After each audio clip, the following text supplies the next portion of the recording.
Hi everyone, my name is John Crew. I'm the Vehicle Director here at Cloud Imperium Games.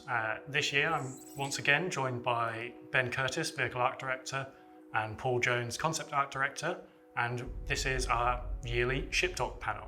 Like previous years, we'll be talking about something coming soon, something being announced today, something coming a bit later, and then the fan favourite, the Pick a Ship or Vehicle concept series.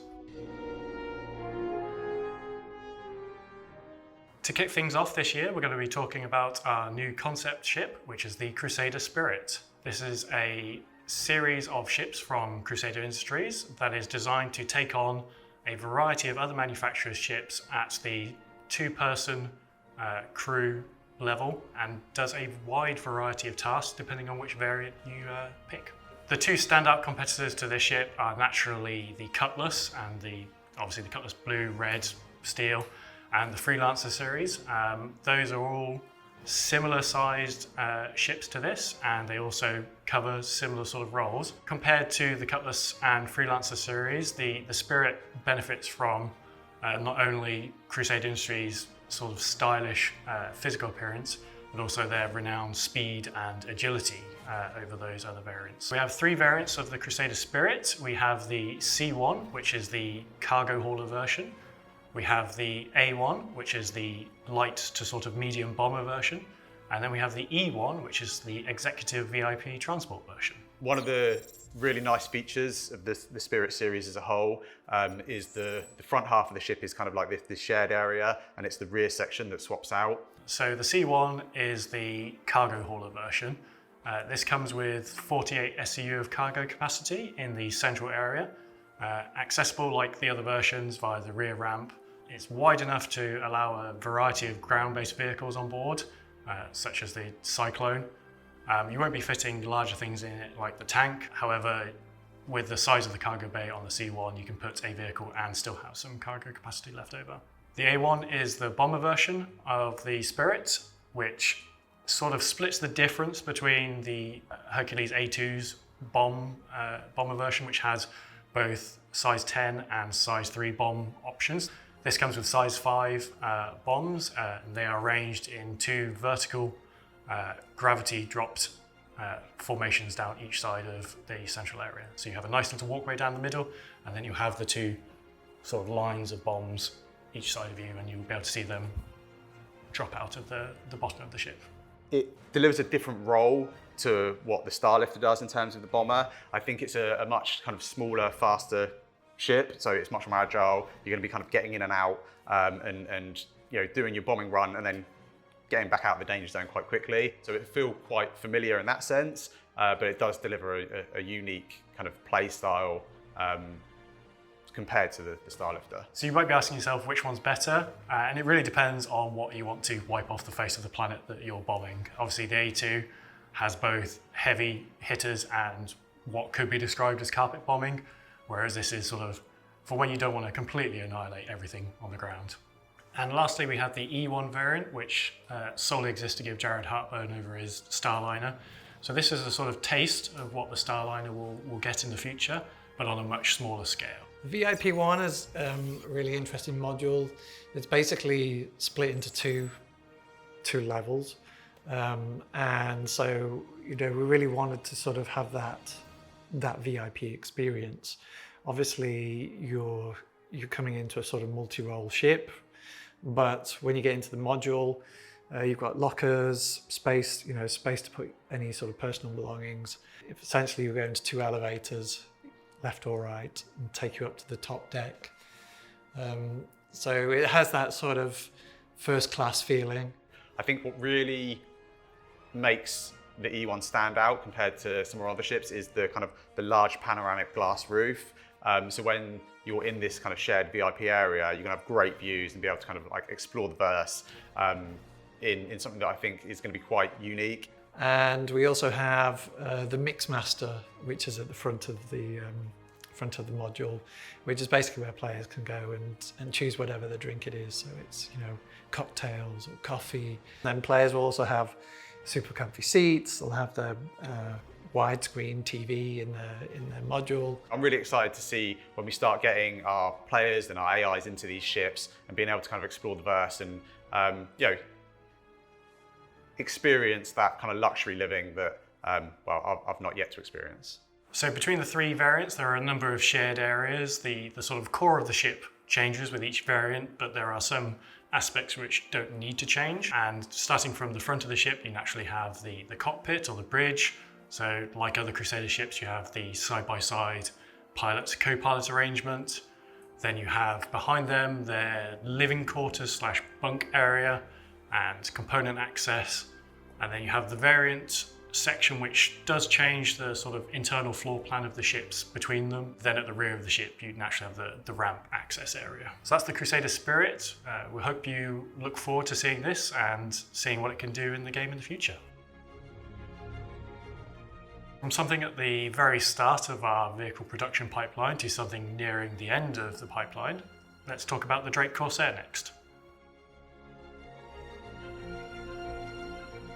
The Drake Corsair is an important ship in their lineup because it fills that multi-crew exploration gap in their lineup. We've seen a lot of Drake ships of various usage and roles, such as the Buccaneer and Cutlass. In this size class, you naturally have the Constellation, the 600i as the competitors, and what Drake brings is its usual rugged, overwhelming amount of firepower for its size, sort of classification to that entry. It's Drake's dedicated exploration ship.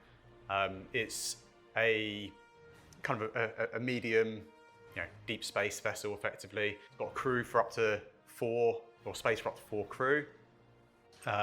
It's got a sizable cargo hold, and it's kind of got everything that you need to really spend a decent amount of time away from civilization, away from stations, and just kind of being able to chart out those deep areas of space. It brings that sort of no nonsense, no frills approach to the ship, and you know if something's going to go wrong, it's going to be something that you more than likely can fix, and it's not going to be something that you have to cut back to a main dealer to get serviced and fixed. It's something that hopefully you and your crew will be able to kind of repair and get back up and running, or just fix with some duct tape. So fans, when they see the ship, will immediately see the sort of heritage, the DNA that's running through the Spirit. So you can kind of almost imagine how the ship is built. It's got that military, easy fix kind of feel. It's loaded with guns, loaded with turrets. It has some really interesting mechanisms inside it. So I think players will really dig that. I think what's quite unique to the Corsair is its wings, the way they fold up. This isn't done purely for style. Being Drake, it's more there for function. It allows you to get in and out of the hangars much easier. We put quite a lot of effort into keeping that really iconic exterior kind of silhouette and vision that we set, but still making it functional and making sure it works. At the moment, we're just kind of finishing up on final art.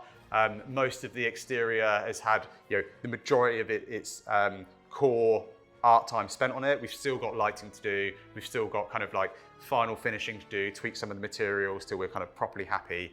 But it's in a good place, so I'm really, really excited to be able to show you. So let's take a look inside the ship, and once again, we'll go front to back.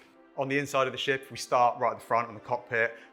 The Corsair has quite a unique feel to its cockpit in that the pilot is kind of sat right up front, and then in kind of classic kind of Drake stylings, the co-pilot gets in the seat behind them and actually sinks down into the floor. That transition from the main cockpit area into that kind of co-pilot kind of section, you move right forward and you're sat pretty much underneath where the pilot is. It gives great visibility for both the pilot and the co-pilot. The other nice thing about this cockpit is, again, you've got these massive guns that are stuck out either side of you, so it should be a nice place to be. In the rear of the cockpit, we've got the captain's quarters. So the captain's quarters is actually pretty much identical to the rest of the quarters in the ship in terms of its kind of size and its amenities. As you move back through the ship, there's I guess a small kind of crossroads directly behind the bridge. From here, you can either progress backwards straight into habitation, or to either side, you've got the turret access. So it's right really at the kind of like the neck of the ship, effectively. The side turrets have changed a little since the concept phase.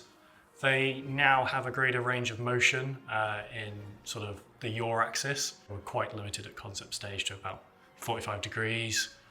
Each way you're now looking at 90 degrees pretty much each way, so it's a lot more effective, especially forward firing, which again, the Corsair has so many guns pointing forwards. Having an extra 2 turrets is very, very Drake. In habitation, we've got, you've got the remaining 3 crew quarters that, being Drake, they are no frills. You've got a bed, you've got somewhere to store your gear, and that's pretty much it.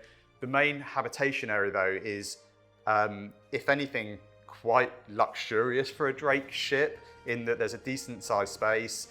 You've got your bathroom, which is no frills. It's got a shower, it's got a toilet, whatever. You've got the kind of chow line for all your food and everything you need to survive. And then right in the heart of the habitation area, there's a large kind of sizable seating area, and that's not just for the crew to have their meals. It's for somewhere that you can plan operations, plan your next move, and really decide where you're taking your adventure. As we move back from habitation, we start to get into like the rear half of the ship. I think if the habitation area is like the heart of the crew in the ship, then the engineering area is the real heart of the ship itself. It's sort of this octagonal, hexagonal space with a few little rooms coming off it to cram components in. And off one of those you have the side airlock, which again has suit lockers and weapon lockers in there for before you go into EVA or docking or coming back out of, before you enter the rest of the ship. And then you've also got the lift, and the lift not only goes down to ground level, but it also takes you up to the roof of the ship. So if you do want to go on a quick spacewalk, or you need to go and repair something on the exterior, then you've got kind of easy access straight up the lift and out you go. Then finally at the rear you have the main cargo hold, which has space for an Ursa rover or similar sized vehicles and down, along with a significant cargo capacity. And being a Drake ship, there's a huge ramp on the back of it. All the mechanics are exposed. You can really see the workings of how the ship actually operates. If you're a fan of Drake, it certainly ticks all those boxes. So I think the Corsair is a particularly cool ship. I love the styling of it, love the asymmetric wing arrangement of it. I think it's just going to be a great fun addition to the game, giving those sort of players who enjoy that Drake experience their slice of the pie. And you'll be able to experience that yourselves at IAE this year. And a vehicle coming later today, a vehicle that's at the end of the pipeline, we have the Cat STB. Racing is a cool and fun aspect of Star Citizen, and it's something that we've seen that backers really enjoy doing and organising amongst themselves, and something that we really want to help support from within CIG. So we wanted to bring a new vehicle to the verse, which is where the STB came from. So the STB is the Cat sports terrain vehicle. It builds on what they learned from the PTV, but it brings it out of the hangars, off of the tarmac, and onto much more rugged terrain. It's a four-wheeler, two-person open-topped, sport styling, everything you need to razz around on the planets. So the STB is actually part of a wider family of vehicles. You may recognise a resemblance in the name to the Cat PTV, which is also part of that family. And we also have a third vehicle lined up that we want to do in the future called the UTV, which is the utility terrain vehicle. And we've actually reconcepted the PTV, and we have the concept for the UTV. And when you see all three side by side, you'll see that family resemblance. The interior again is similar, design language, simple layout, easy to clean. That was a big thing for us, even though we don't have like a cleaning mechanic. All this sort of builds into the sort of visuals of the vehicle. So, the floors have got drill holes in them, so it can easily let water through. The seats are easily removable, so you can actually see the bolts where you can just quickly whip them out. And so all of this thinking goes into those kind of vehicles. The wheels are a big feature, large sort of rubber mud guards. Just there's lots of subtleties in terms of the roll cage, the sort of cross section of all these things. Maybe people wouldn't notice, but for us, these are all part of making a manufacturer consistent. So the STV delivers that gameplay that is you and a buddy out exploring over our planets. We've got these vast ships that you can explore deep space and go off with your big multi-crews. But what this really allows you to do is get down on one of our many planets and go exploring on the ground. It's not just a vehicle for you and a friend, it's also got kind of some cargo space in the back. So if you are out there doing missions, rather than having to fly your ships directly to where the mission is, it allows you to land slightly out there, slightly in a safer area. You've still got space to load up with weapons, load up with your whatever mission items you need, and get in and out nice and quick. Compared to the Cyclone RC, which is a sort of racing variant of a non-racing vehicle, the STV was built from the ground up to be a good racing vehicle. It has a good chassis, it has better handling, it has better top speed, and that's what makes it a compelling racing choice. The best things about Star Citizen as a whole is it kind of brings a lot of gameplay, and it's not all about combat. It's not all about flying these massive ships. And I think one of the things that a lot of us are excited internally about is racing within our game. A lot of us come from a racing background in terms of the games we've developed before. A lot of us are petrol heads at heart. So I think being able to build on that kind of gameplay in Star Citizen is super exciting for us. And if you stick around to the end of the broadcast, you'll get your first chance at seeing the STV in action in a race organised by Atmo Esports, creators of the Daymar Rally, where you'll see it taking on the terrain for the first time. You'll be able to pick one of these vehicles up today at the end of the broadcast. And finally, the most important aspect of these inaugural shows, the Pick a Ship concept challenge thing.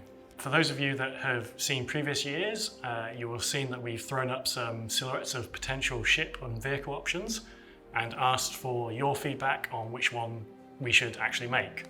And the wise among you have probably realised that we end up making pretty much all of them anyway. So instead of just doing that again and pretending that we're not going to do that, we thought we'd do something slightly different this year and just have a single ship option. And the choice is actually the manufacturer and the styling of that ship. So we want to do a nice large civilian mining ship that bridges the gap between the Argo Mole and the RSI Orion, because if you know those two ships, there is quite a gulf of space in between them. We wanted to fill that gap with an intermediary stepping stone before you jump into the big RSI Orion, which the scale of its mining is nothing like any other mining ship in the game. The Mole is the current mining system, just lots of it. So with this larger ship, we want to increase that and also provide onboard space for our ground mining vehicles such as the Rock and the Rock DS, which allows you the flexibility of taking on any mining situation that you can come across. So with that, we have three choices, which are basically the manufacturers. We have RSI as the first choice. So obviously RSI do the Orion, so this would be a smaller vehicle in that family. We have Argo, again, we have the Mole, so naturally it could be a larger step up from that. And then we have MISC, the third option. Obviously MISC do the Prospector, so again, keeping it all within the same family. As you can see from these images, they each have their sort of own unique styling take on that pitch that I've just given you. At the end of this Ship Talk panel, Jared will come on and explain how you get to vote on these three options. And that's the end of Talking Ship, so over to you, Jared.